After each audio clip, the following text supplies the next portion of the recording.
સરહદી પંથક થરાદ તાલુકામાં પિતાએ દીકરીને લગ્નમાં આપી અનોખી ભેટ કે લોકો જોતા જ રહી જાય। સરહદી પંથકમાં સૌ પ્રથમ એક પિતા દીકરીની વિદાય વેળાએ ગાયો આપી દીકરી તો ગાય દોરે ત્યાજા ઉદાહરણ પૂરું પાડ્યું। થરાદના કાસવી ગામે બારોટ રાવ પરિવારે પોતાની દીકરીના લગ્નના માંડવે ગાય ભેટમાં આપીને એક અનોખું સુંદર ઉદાહરણ પૂરું પાડ્યું છે। તેમણે જણાવ્યું હતું કે ગાયની સેવા કરવી એ ખૂબ જ જરૂરી છે। લોકો ગાય વિશે જાણે ને ગાયનું મહત્વ સમજે તે ખૂબ જ જરૂરી છે। ગાય આપણને ખૂબ જ ઉપયોગી સાબિત થઈ છે। ગાયનું દૂધ અને ગાયનું ગૌમૂત્ર પણ જીવનમાં અને શરીરના અનેક રોગો માટે ઉપયોગી થાય છે। બસ મને વિચાર આવ્યો 6 મહિના પહેલાં જ્યારે બી અમારે લગ્નની વાત થઈ ત્યારે વિચાર આવ્યો કે આપણે કંઈ નવું જ કરવું છે। નવામાં એટલે કે ગૌ માતાનો છે કે ગૌ માતા આપણે દીકરી સાથે એમનું દાન આપી એટલે મને ભાવ જાગ્યો અને એ ભગવાને બાલ ગોપાલે પૂરી કરી। કેટલી ગાયનું પાંચ। ભારતમાં પ્રાચીન કાળથી ગાયનું દાન તો ખૂબ જ રહ્યું છે। શાસ્ત્રોમાં પણ ગાયને દાનને મહાદાન દરજ્જો આપવામાં આવે છે।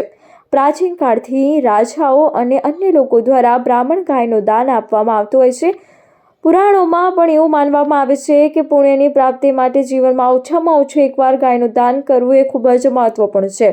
ભારતીય સંસ્કૃતિમાં ગાયને માતાનો દરજ્જો આપવામાં આવે છે કારણ કે આપણી માતાની જેમ પૌષ્ટિક દૂધ દ્વારા આપણને પોષણ આપે છે।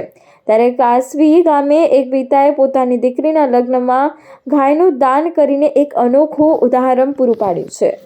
કાસવી મુકામે હરમતસિંહજી રાવ દ્વારા પોતાની દીકરીના લગ્ન પ્રસંગે જે જૂની પરંપરા પ્રમાણે દીકરીની વિદાય પહેલાં ગૌનું દાન દીકરીઓને ત્યાં કર્યું છે।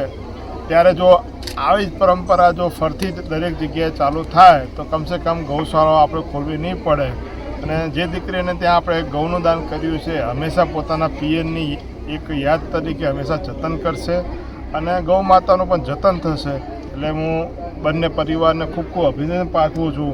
હરમતસિંહજી રાવ અને એમના વેવાઈ પક્ષમાં શ્રવણસિંહજીને બંનેને જે અનોખી પરંપરાઓ જે જૂની આપણા જે પુરાણોમાંથી આજે ફરતી કાસવી મુકામે શરૂ કરી છે બંને પરિવારને ખૂબ ખૂબ અભિનંદન પાઠવું છું। આ લગ્ન પ્રસંગને પણ હાર્દિક શુભકામના પાઠવું। આપણે સનાતન ધર્મને વૈદિક ધર્મમાં એક બહુ જૂની પ્રથા હતી જે આપણા ઋષિમુનિઓએ સંશોધન કર્યા પછી શરૂ કરી હતી કે કોઈ પણ દીકરીની વિદાય કરતા હતા એની પહેલાં ગાયનું ગોદાન આપતા। ગોદાનનું મહત્ત્વ આપણા શાસ્ત્રોમાં બહુ લખેલું છે।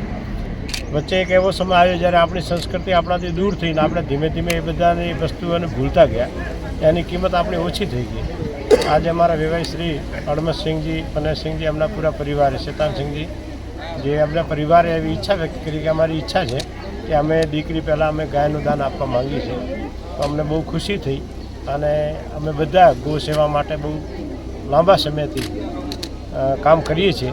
તો આજે એક આ નવી ગૌમાતાની સેવાનો પ્રકાર શરૂ થયો છે। ગૌનું મહત્ત્વ સ્થાપન કરવાનું એક નવું કાર્ય શરૂ થયું છે। અમને બહુ ખુશી છે અને હું એમના આ નિર્ણયને આવકારો છે ને મને બહુ આનંદ વ્યક્ત થાય છે કે આપણા જૂના સંસ્કારોને આપણે પાછા ઉપસ્થિત કરીએ છીએ। જેમ રામ મંદિર બન્યું છે આમ આપણા સંસ્કારો પણ બધે પાછા સંસ્કાર બની રહ્યા છે, જાગૃત થઈ રહ્યા છે।